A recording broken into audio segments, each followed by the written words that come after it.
अतः डीए को वेतन में मर्ज किया जाता है, पेंशन की गणना के लिए भी वेतन संशोधन के लिए मर्जर आवश्यक है, ये बात कही थी। वहीं साथियों आईबीए की तरफ से बात हुई थी 100% डीए न्यूट्रलाइजेशन ही डीए मर्जर। क्या हुआ देखिएगा, वेतन संशोधन डीए मर्जर, इसमें 7 बीपीएस में यस यस।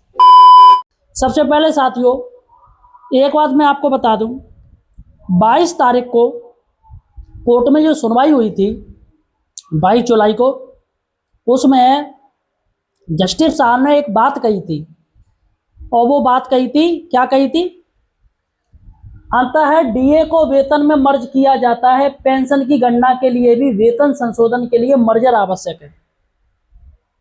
यहां पर सबसे बड़ी बात है कि जो बैंक पेंशनर है ना, उनका साथियों ये वेतन अपडेशन, उनकी सैलरी, उनकी पेंशन ये अलग चलती है, राज्य सरकार केंद्र कर्मचारियों से बिल्कुल अलग चलती है, हटके चलती है, और काफ़ी पेचीदी होती है। यह साथियों अच्छे लोग समझ नहीं पाते हैं।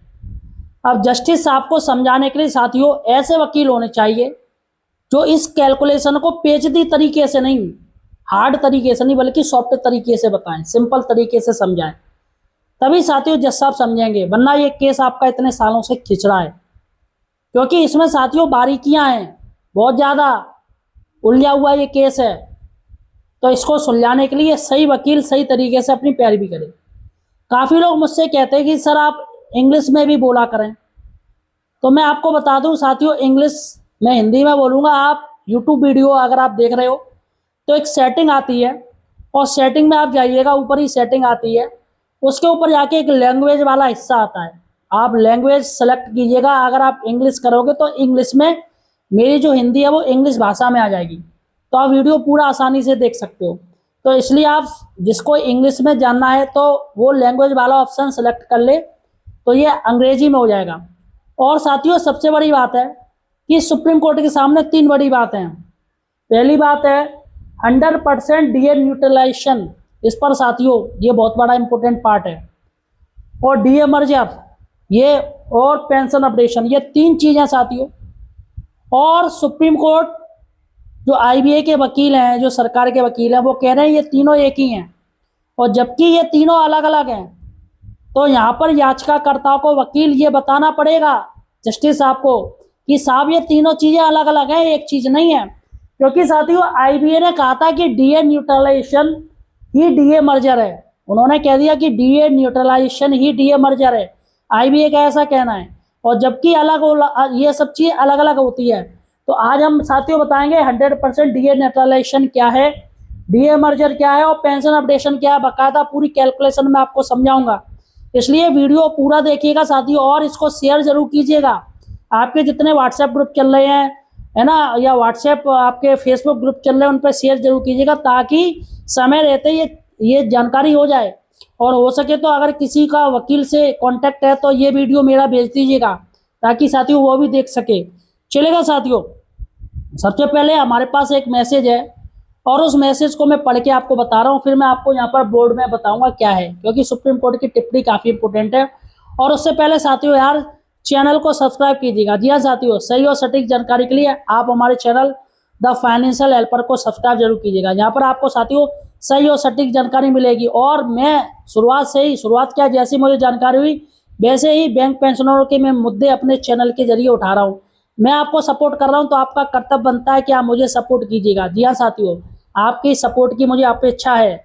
चलेगा साथियों, देखिएगा क्या 100% डीए न्यूट्रलाइजेशन, डीए मर्जर और पेंशन अपडेशन एक ही चीज है। सबसे बड़ी बात है 12 अगस्त 2026 को, यानी आज अगर सुनवाई होगी तो सुनवाई से पहले जस्टिस साहब के सामने ये भ्रम दूर करना अनिवार्य है। यह साथियों ये महत्वपूर्ण चीज है, इस भ्रम को दूर करना पड़ेगा, वरना आईबीए के वकील इसी भ्रम में जज साहब को ऑर्डर अपने फेवर में करवा लेंगे। तो इस भ्रम को साथियों मैं आपको बता दूं, देखिएगा 22 जुलाई 2026 की सुनवाई के दौरान माननीय न्यायालय ने टिप्पणी की थी, क्या की थी, अतः डीए को वेतन में मर्ज किया जाता है, पेंशन की गणना के लिए भी वेतन संशोधन के लिए मर्जर आवश्यक है, ये बात कही थी। वहीं साथियों आईबीए की तरफ से बात हुई थी 100% डीए न्यूट्रलाइजेशन ही डीए मर्जर है, यानी प्रतिवादी पक्ष ने ये कहा, तो प्रतिवादी और सामने वाला पक्ष था, ठीक है। अब यदि इन दोनों अवधारणाओं को, ये जो अवधारणा है इनको अगर एक ही माना जाए तो इसका बैंक कर्मचारियों की पेंशन अपडेशन के मूल मुद्दे पर गंभीर प्रभाव पड़ सकता है। ध्यान साथियों, और मैं आपको बता दूं, एक एक चीज का अर्थ निकल जाता है। अगर विल या शैल या हैव हैड इस्तेमाल हो गया तो पूरे सेंटेंस ही चेंज हो जाता है। तो इसलिए साथियों, अंग्रेजी में सारी एक एक मिस्टेक ईडी भी लग गई है ना, तो पूरा चेंज हो जाता है शब्द। तो इसलिए ये बात जरूरी है, आपको जानना चाहिए। अगली सुनवाई में इस विषय पर स्पष्ट तथ्यात्मक और कानूनी स्थिति न्यायालय के समक्ष रखना आवश्यक है। अब देखिएगा, मैं आपको पॉइंट वाइज बताऊंगा। सबसे पहले हम शुरुआत करते हैं, आपको मैं बारीकी से बता दूं।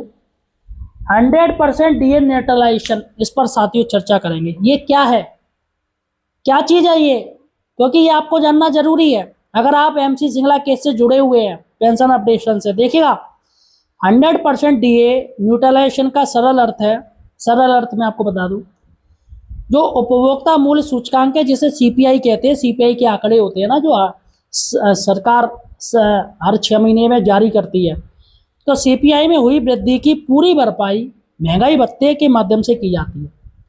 अब जैसे आपकी महंगाई बढ़ेगी, अभी जुलाई का जो डीए आपका बढ़ेगा वो महंगाई देख के ही तो बढ़ेगा कि कितनी महंगाई बढ़ी है, जून में क्या रही, मई में क्या रही, तो वो जो डीए बढ़ता है वो महंगाई को देख के बढ़ता है। ठीक है, यह मूल रूप से महंगाई से राहत देने और डीए की गणना का सिद्धांत है। ये वाला कौन सा, 100% डीए न्यूट्रलाइजेशन। यह डीए मर्जर नहीं, मैं आपको बता दूं, काफ़ी लोग ये सोच रहे हैं कि डीए मर्जर इसे कहते हैं, नहीं, डीए मर्जर नहीं। तो यहाँ पर आपने जान लिया कि इसका जो न्यूट्रलाइजेशन होता है वो सीपीआई आंकड़ों के अनुसार होता है, ये बढ़ोतरी होती है, राहत दी जाती है। अब डीए मर्जर क्या है, दूसरा बड़ा पॉइंट है डीए मर्जर, इस पर हम चर्चा करेंगे। डीए मर्जर क्या है, देखिएगा, डीए मर्जर मुख्य रूप से उस समय लागू होता है जब किसी बाइपेट्रिक सेटलमेंट के तहत कार्यरत कर्मचारियों के वेतन का संशोधन किया जाता है। ठीक है, बाइपेट्रिक सेटलमेंट के तहत उस समय डीए की निर्धारित संख्या में स्लैब को मूल वेतन यानी बेसिक पे से जोड़कर नई वेतन संरचना बेसिक स्केल यानी पे स्केल बनता है। भाई आपका जो डीए है उसको हम जो भी है सरकार वो जो भी जोड़े तो बेसिक पे में जोड़ दिया जाता है, और बेसिक पे जब जुड़ता है तो पहला बेसिक पे अलग होता है, जैसे डीए जोड़ा जाता है तो पे स्केल अलग बन जाता है, यानी कि आपका जो पेंशन या वेतन और ज़्यादा मिलेगी। देखिएगा, यहाँ पर सीधी सी बात है, अर्थात डीए मर्जर क्या है, डीए मर्जर है वेतन संरचना में परिवर्तन यानी पे स्केल में परिवर्तन होता है, जबकि डीए न्यूट्रलाइजेशन क्या है, महंगाई की भरपाई करता है, ये कि हमें महंगाई से राहत मिल जाएगी। ठीक है, तो दोनों की प्रकृति और उद्देश्य अलग अलग है। आईबीए का कहना है कि ये दोनों एक ही है, लेकिन दोनों की प्रकृति और ये दोनों उद्देश्य अलग अलग हैं, तो यहाँ पर आईबीए एक्सप्रेस हो गया। अब सबसे बड़ी बात है कि पेंशन अपडेशन क्या है, इसकी बात करें। देखिएगा, पेंशन अपडेशन, पेंशन अपडेशन का अर्थ है कि जब कार्यरत कर्मचारियों के वेतनमान में संशोधन किया जाता है तो पहले से सेवानिवृत्त कर्मचारियों की मूल पेंशन यानी बेसिक पेंशन को भी संशोधित वेतनमान के अनुरूप दोबारा निर्धारित किया जाए, यानी फिर से प्रक्रिया करी जाए। हमारा जो बेसिक पे था जिस समय हम रिटायरमेंट हुए उस समय वो था, लेकिन अब ये जो पेंशन अपडेशन हो रहा है तो इसमें हमारा पे स्केल अब चेंज हो जाएगा। जी हाँ साथियों, तो वही इसमें हो रहा है कि दोबारा से पे स्केल हमारा बदला जाए। ठीक है, यह केवल डीए देने का मामला नहीं है, ये नहीं कि डीए दे, बल्कि मूल पेंशन को पुनः निर्धारित करने का विषय है। सबसे बड़ी बात है कि जितने बैंक पेंशनर है उनका कहना हमें डीए तो मिल रहा है, लेकिन हमारा जो बेसिक पे है वही है जो हमें शुरुआत में मिला था, यानी उन्हें 100 रुपये मिला था तो आज भी 100 रुपये ही है उनका बेसिक पे। बेसिक पे में कोई अंतर नहीं आया, तो वो चाहते हैं कि बेसिक पे में जोड़ा जाए, बेसिक पे में अंतर किया जाए, डीए मर्जर किया जाए, वो बेसिक पे में किया जाए, इससे तो हमें फ़ायदा मिलेगा। अब रेगुलेशन 35(1) का महत्व क्या है, 30 नवंबर 2002 को अधिसूचित संशोधित बैंक एम्प्लॉय पेंशन रेगुलेशन में रेगुलेशन 35 पैराग्राफ 1 में निम्न प्रावधान जोड़ा गया। क्या जोड़ा गया मैं आपको बता दूं, 2002 में जो संशोधन हुआ था फिर से इन्होंने किया था। Basic pension and additional pension wherever applicable shall be updated as per the formula given in appendix 1। तो यहाँ पर इस्तेमाल कर दिया shall be। ठीक है, मैं क्या कह रहा है, एक एक स्पेलिंग से सब कुछ चेंज हो जाता है। इसका हिंदी अर्थ मैं आपको बता दूं, मूल पेंशन जहां लागू हो अतिरिक्त पेंशन को अपेंडिक्स 1 में दिए गए सूत्रों के अनुसार अपडेट किया जाएगा। तो यहाँ पर दोनों बातें होंगी, अपडेट पेंशन और मूल पेंशन। ठीक है, यदि यह प्रावधान केवल डीए न्यूट्रलाइजेशन के लिए होता, अगर ये प्रावधान जो इन्होंने किया है, ये वाला 35 वाला 1 वाला जो इन्होंने 2002 में किया, अगर यह डीए न्यूट्रलाइजेशन के लिए होता तो basic pension shall be update जैसे शब्दों का शामिल करने की आवश्यकता नहीं थी। यानी कि सीधी सी बात है, basic pension shall be updated, इसका इस्तेमाल ही नहीं करते। तो यहाँ पर आईबीए पूरी तरह से एक्सपोज हो रही है, केंद्र सरकार एक्सपोज हो रही है कि आपने शैल बी अपडेटेड क्यों इस्तेमाल क्यों किया, ये करना ही नहीं था। ठीक है, यानी कि इससे स्पष्ट होता है कि पेंशन अपडेशन और डीए भुगतान दो अलग अलग विषय हैं। 5वां बड़ा पॉइंट है 100% टेपरिंग डीए का वास्तविक संदर्भ क्या है। 100% टेपरिंग डीए का क्या है अर्थ। देखा, 100% टेपरिंग डीए का मुद्दा मुख्य रूप से उन पेंशनों से संबंधित था जो नवंबर 2002 से पहले सेवानिवृत्त हुए थे। ठीक, यह विसंगति नवंबर 2023 से समाप्त कर दी गई, तो 2002 में और 23 में हटा दी गई। इसका डीए मर्जर या पेंशन अपडेशन से कोई सीधा संबंध नहीं है। ठीक है, अब यहाँ पर साथियों मैं आपको बताऊंगा 7वें और 12वें बायोपेट्रिक सेटलमेंट है, उससे क्या तुलना हुई है वो मैं आपको बताऊंगा तुलना। ठीक है, तो मैं आपको बताऊंगा 7 से लेकर 12 बीपीएस में क्या क्या साथियों इनमें मतलब डीए मर्जर हुआ, पेंशन अपडेशन हुआ या वेतन संशोधन हुआ, वो मैं आपको जानकारी दूंगा। ठीक है, देखिएगा इसमें वेतन संशोधन, डीए मर्जर और पेंशन अपडेशन, ये 3 चीजें हैं। ठीक है, तो सबसे पहले मैं यहाँ पर मिटा ले रहा हूँ, आपको बताऊंगा। ठीक है,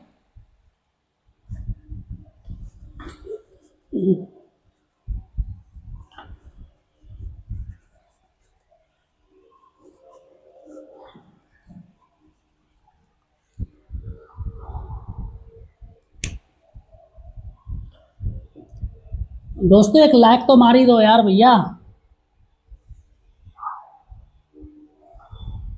ये 3 मैंने ऑप्शन यहाँ पर कर लिए। ठीक है, इसमें क्या होगा, पहला वेतन संशोधन,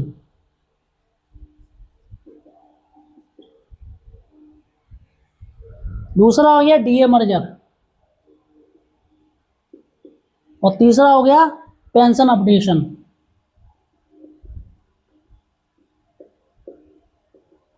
चलेगा, अब यहां पर हम ये कर देते हैं आपका बीएस। तो देखिएगा इसमें 7th बीपीएस, उसका यहाँ हो गया 8th बीपीएस, उसके बाद हो गया 9th बीपीएस, यहाँ हो गया 10th बीपीएस, यहाँ हो गया 11th बीपीएस। ठीक है साथियों, अब देखिएगा इनमें क्या क्या हुआ। देखिएगा वेतन संशोधन डीए मर्जर, इसमें 7 बीपीएस में यस। ठीक है, और पेंशन अपडेशन की बात करें लागू नहीं हुआ। ये ऑटोमेटिकली लागू होना था, वो लागू ही नहीं हुआ। ये मेन चीज है, पेंशन अपडेशन, इसी की मांग हो रही है, इससे इनसे कोई मतलब नहीं है। तो ये दोनों हो गए थे, ये नहीं हुआ। उसके बाद 8th बीपीएस में ये भी साथी हो गया था, लेकिन यहां पर क्या हो गया, विवादित, ये मामला पहुंच गया पेंशन अपडेशन का विवाद में, कंट्रोवर्सी में पहुंच गया। ठीक है, 9th बीपीएस की बात करें, 9th बीपीएस में ये दोनों हो गए थे, लेकिन यहां पर लागू नहीं हुई, देखते चलिएगा। उसके बाद है 10th बीपीएस में, ये दोनों हो गए थे 10th बीपीएस में, लेकिन साथियों यहां पर भी लागू नहीं, पेंशन अपडेशन लागू नहीं की गई। ठीक है, और 12th की बात करें, 12th में साथियों ये दोनों हो गए थे, लेकिन यहां पर क्या है, 12th बीपीएस का न्यायालय में यानी कोर्ट में लंबित है, कोर्ट में केस चल रहा है। तो साथियों इस तालिका में उद्देश्य ये है, देखिएगा कि प्रत्येक वेतन संशोधन में कार्यरत कर्मचारियों के लिए डीए मर्जर हुआ, लेकिन उससे पूर्व सेवानिवृत्त कर्मचारियों की पेंशन शायद अपडेट नहीं हुई। तो ये गलत है साथियों, यहाँ पर सरकार ने बहुत गलत किया है, डीए मर्जर किया, लेकिन जो पूर्व के सेवानिवृत्त थे कर्मचारियों की पेंशन शायद अपडेट नहीं हुई है, तो यहाँ पर अपडेशन नहीं हुआ है। ठीक है, और यही वर्तमान में विवाद का मुख्य बिंदु है, ये वाला चल रहा है। ठीक है, और न्यायालय निश्चित ही साथियों न्याय करेगी। अब देखिएगा, और न्यायालय के समक्ष क्या स्पष्ट किया जाएगा, मैं आपको बता रहा हूं क्या स्पष्ट किया जाना चाहिए। देखिएगा, याचिकाकर्ताओं के वरिष्ठ अधिवक्ता को न्यायालय के समक्ष यह स्पष्ट करना चाहिए कि 100% डीए न्यूट्रलाइजेशन और डीए मर्जर एक ही चीज नहीं है। पहली बात ये बात करें। दूसरी बात करें, डीए मर्जर केवल वेतन संशोधन का एक हिस्सा है, ये दूसरी बात उनके सामने बताएं। तीसरी बात बताएं, पेंशन अपडेशन एक स्वतंत्र कानूनी विषय है, इसमें किसी की राय नहीं चाहिए, वो अपने आप ही ऑटो होता है, ऑटोमेटिकली लागू होता है। और चौथी बड़ी बात है, रेगुलेशन 35 पैराग्राफ 1 और अपेंडिक्स फर्स्ट का उद्देश्य मूल पेंशन को अपडेशन करना था। या साथियों, ये बात क्लियर है, मूल यानी बेसिक पे का अपडेशन होना था। और पांचवी बड़ी बात है, प्रत्येक बायोमेट्रिक सेटलमेंट में डीए मर्जर का रिकॉर्ड न्यायालय के समक्ष प्रस्तुत किया जाना चाहिए। और छठवां है, डीए न्यूट्रलाइजेशन का पेंशन अपडेशन का विकल्प नहीं माना जा सकता है, क्योंकि आईबीए कह रही है कि डीए न्यूट्रलाइजेशन तो हम दे रहे हैं 100%, लेकिन ये साथियों पेंशन अपडेशन का विकल्प नहीं माना जाएगा। ठीक है, अब निष्कर्ष इसका क्या साथियों, सब निचोड़ क्या है, निचोड़ में आपको बता दूं, 12 अगस्त 2026 की सुनवाई बैंक पेंशनों के लिए अत्यंत महत्वपूर्ण है। यदि न्यायालय के समझ दस्तावेज ये वाले समझ तो जो बायोमेट्रिक सेटलमेंट रेगुलेशन 35(1) और अपेंडिक्स फर्स्ट के आधार पर इन तीनों अवधारणाओं, यानी जो तीनों चीज होनी चाहिए, तीनों डॉक्यूमेंट, यानी बायोमेट्रिक सेटलमेंट ये सारा, और रेगुलेशन 35 पैराग्राफ 1 और अपेंडिक्स फर्स्ट, इन तीनों आधार पर 100% डीए न्यूट्रलाइजेशन, डीए मर्जर और पेंशन अपडेशन के बीच अंतर स्पष्ट प्रस्तुत किया जा सकता है। अब आप एक डॉक्यूमेंट लेके पहुंच जाए या दो लोग जाए, मतलब तीनों चाहिए, तभी आप अंतर सामने बता सकते हो जस्टिस साहब को। तो यहाँ पर वास्तविक कानूनी स्थिति समझने में जज साहब को मदद मिलेगी, क्योंकि साथियों जज साहब कोई बहुत बड़े, भाई इतना बड़ा उनका ये तो नहीं है, ये तो केस आते रहते हैं उनके पास। तो यह केवल तकनीकी बहस नहीं है, बल्कि लाखों पेंशनरों के वैधानिक अधिकारों से जुड़ा महत्वपूर्ण विषय है। इसलिए यह आवश्यक है कि न्यायालय के समक्ष किसी प्रकार का भ्रम न रहे और प्रत्येक अवधारणा की व्याख्या तथ्य दस्तावेज कानून के आधार पर सही ढंग से किया जाए। तो यहाँ पर साथियों ये चीज है। और फिलहाल साथियों आपका क्या कहना है मुझे कमेंट सेक्शन में जरूर बताइए। धन्यवाद।